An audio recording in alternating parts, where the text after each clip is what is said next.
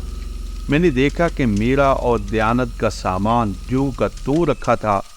بھوری آنکھوں والی یہ دوشیزہ دیانت کی بہن معلوم ہوتی تھی۔ اب میں سخت حیران تھا کہ چند منٹ قبل اس کمپارٹ میں دیانت موجود تھا، اچانک وہ کہاں چلا گیا اور یہ دوشیزہ اتنی جلدی کہاں سے آ گئی؟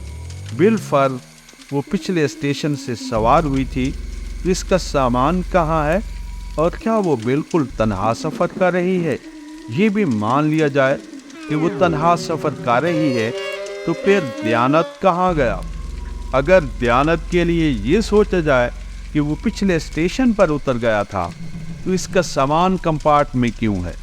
پھر میں غور سے اس دوشیزہ کو دیکھنے لگا جو اس سیٹ پر بیٹھی ہوئی تھی جہاں دیانت بیٹھا تھا۔ اوہ! اچانک میرے دل نے کہا یہ تو دیانت ہی ہے، بالکل وہی نقش و نگار، وہی آواز، فرق صرف لباس اور بالوں کا ہے۔ پہلے دیانت سر پر ٹوپی اوڑے ہوئے تھا اور سوٹ میں ملبوس تھا۔ میری حیرت کی انتہا نہ رہی جب میں نے سامنے والی برتھ پر گہرے رنگ کا وہی سوٹ رکھا ہوا دیکھا جو دیانت نے پہن رکھا تھا۔ کیا سوچ بچار ہو رہا ہے؟ دوشیزہ نے مسکرا کر کہا۔ اس کی آواز نے مجھے چونکا دیا۔ یہ آواز میں پہلے بھی سن چکا تھا۔ اچھا تو یہ دیانت ہی ہے؟ نہیں، بلکہ یہ وہ عورت ہے جو پہلے دیانت بن کر مجھ سے متعارف ہوئی تھی اور مجھے پوریاں کھلائی تھی۔ اس کے بعد سگریٹ۔ اوہ کس قدر عجیب تھی وہ سگریٹ، میرے لب ہل بھی نہ سکے۔ حالانکہ میں دنیا جہاں کی باتیں سوچ رہا تھا، دوشیزہ اب تک میری جانب میٹھی نظروں سے دیکھ رہی تھی۔ میری نگاہوں میں ہزاروں سوالات تھے، مگر اس کے بشرے سے صاف ظاہر ہوتا تھا کہ وہ کچھ نہیں بتانا چاہتی۔ پھر وہ ایک دم اٹھ کر کھڑی ہو گئی۔ اس بار لڑکی نے برف پر رکھا ہوا سگریٹ کا ڈبہ اٹھایا اور اس میں سے سگریٹ نکال کر میرے قریب آ گئی۔ اس کے دوسرے ہاتھ میں ماچس دبی ہوئی تھی۔ لڑکی نے ایک سگریٹ جبراً میرے ہونٹوں میں گھسیڑ دی۔ حالانکہ میں ہرگز دوبارہ اس مصیبت کا شکار نہیں ہونا چاہتا تھا، مگر اس وقت میرا کوئی عمل میرے اپنے اختیار میں نہیں تھا۔ ڈبہ اس نے پھر سے برف پر رکھ کر ماچس جلائی اور میرا سگریٹ سلگا دیا۔ غیر ارادی طور پر میں سگریٹ کی کش لینے لگا۔ اس بار بھی پہلا کش لیتے ہی مجھ سے بیٹھے رہنا دو بار ہو گیا۔ میں اب تک برف کی دیوار سے ٹیک لگائے بیٹھا تھا، مگر اب لیٹنے کے سوا کوئی چارہ نہ تھا۔ میرا دماغ گھوم رہا تھا اور یوں لگ رہا تھا جیسے پوری گاڑی پھرکنے کی مانند گولائی میں چکر کھا رہی ہے۔ نہ معلوم کب تک یوں ہی بے سود پڑا رہا۔ دوبارہ جب آنکھ کھلی تو لڑکی کی گرم سانسیں اپنے چہرے پر محسوس کی۔ اٹھیے، اب صبح ہونے والی ہے، اس نے اپنا نرم و نازک بدن میرے جسم سے مس کر کے کہا۔ اس وقت میری حالت دیدنی تھی۔ میرے لیے یہ سب کچھ خواب کسی کیفیت سے زیادہ نہیں تھا۔ ایسا خواب جس میں کبھی لرزا دینے والے واقعات سامنے آتے ہیں اور کبھی اتنے رومانی مناظر کہ انسان خود پر قابو نہ رکھ سکے۔ یہ منظر اتنا ہی جذباتی تھا کہ میں بے اختیار ہو سکتا تھا، مگر ذہن پر گزشتہ واقعات کا غبار چھایا ہوا تھا۔ فی الحقیقت میں اب تک سخت خوفزدہ تھا۔ یہ سارے واقعات میرے نزدیک بالکل غیر فطری تھے اور میں دل ہی دل میں اس کو بدروح سمجھ بیٹھا۔ اور اب خدا جانے مجھ سے وہ کیا کام لینا چاہتی ہے۔ ضرور یہ کوئی نازیبہ حرکات کی مرتکب ہوگی اور مجھے بھی کسی ایسے ہی گورکھ دندے میں الجھائے گی۔ یہ سوچ کر میں جان چھڑانے کی فکر میں تھا، مگر میرے حواس پر اس کی حسین قربت کا اثر بھی ہو رہا تھا۔ لڑکی کے لباس سے خوشبو کے بھپکے میری ناک میں داخل ہو رہے تھے۔ اس نے اپنے نصف جسم کا سارا بوجھ میرے بدن پر ڈال کر مجھے از خود رفتہ کرنے کی پوری کوشش کی تھی، تاہم میں خود پر جبر کر کے اپنے آپ کو سنبھالے ہوئے تھا۔ اچانک لڑکی نے اپنا خوبصورت منہ میرے قریب لا کر بڑے پیار سے کہا، گوتم بابو، کیا ابھی اور سونے کا وچار ہے؟ دیکھو صبح ہونے والی ہے، پورب میں پو پھٹنے لگی ہے۔ میں نے ہاتھ اٹھانا چاہا اور یہ دیکھ کر میں دنگ رہ گیا کہ اب میرا ہاتھ کام کر رہا تھا۔ پھر میں نے اپنے پورے جسم کو ایک دم اس لڑکی سے الگ کر لیا۔ اس عجلت کی وجہ سے لڑکی کا سر برف سے ٹکرا گیا اور خود میرے بھی ہلکی سی چوٹ آئی تھی، مگر پھر سے تندرست ہونے کی خوشی میں مجھے اس چوٹ کا رتی بھر احساس نہیں ہوا۔ تم کون ہو اور جی تم مجھے گوتم بابو کیوں کہہ رہی ہو؟ پہلی بار میں نے خوفزدہ لہجے میں اس سے کہا، میں تمہاری دھرم پتنی رادھا ہوں، راجن گڑھ کے پنڈت رام دیال کی بیٹی۔ وہ مسکرا کر بولی اور پھر رک کر بولی، اور تم میرے پتی دیو ہو گوتم بابو، پنڈت کرشن لال کے سپوتر۔ راجن گڑھ سے 4 میل دور گومتی کے کنارے تمہارا گاؤں اور میرا سسرال ہے۔ تم تو اس کا نام بھی بھول گئے ہو۔ گاؤں کا نام ہے نارائن گنج، یہ کانپور سے صرف 2 میل دور ہے۔ اب تو وہ بھی شہر سے مل گیا ہے۔ یہاں کی آبادی میں بھی زبردست اضافہ ہو گیا۔ گومتی کے کنارے پر آباد ہونے کے کارن یہاں ہر وقت یاتریوں اور اشنان کرنے والوں کا آنا جانا رہتا ہے۔ پھر کنارے پر بنے ہوئے مندر اور شمشان، یہ سب گاؤں کو شہر بنانے کا ذریعہ بن گئے ہیں۔ یہ بکواس ہے، فراڈ ہے۔ میں نے کھڑے ہو کر کہا، میں گوتم بابو نہیں ہوں۔ اور کچھ بتاؤں کہ میرے گاؤں کا نام نارائن پور نہیں، بلکہ میں مارہیرا کا باشندہ ہوں۔ میں نے نہایت جلے کٹے لہجے میں کہا تھا، مگر رادھا مسکرا رہی تھی۔ پھر وہ برت سے اٹھ کر کھڑی ہوئی اور بے اختیار چوڑیوں اور زیورات سے لبریز گوری باہیں میرے گلے میں حائل کر دی۔ دوستو، اس کے بعد کیا ہوا یہ جاننے کے لیے اگلی کڑی میں ملاحظہ کریں۔ کمنٹس میں لازمی بتائیے گا کہ اس سلسلے کی پہلی کڑی آپ کو کیسی لگی۔ امید ہے آپ ہمارے ساتھ بھرپور تعاون کریں گے، انہی محبتوں کے ساتھ اور اس وعدے کے ساتھ کہ نئی قسط کے ساتھ پھر آپ کی خدمت میں حاضر ہوں گے۔ تب تک کے لیے مجھے اجازت، اللہ حافظ۔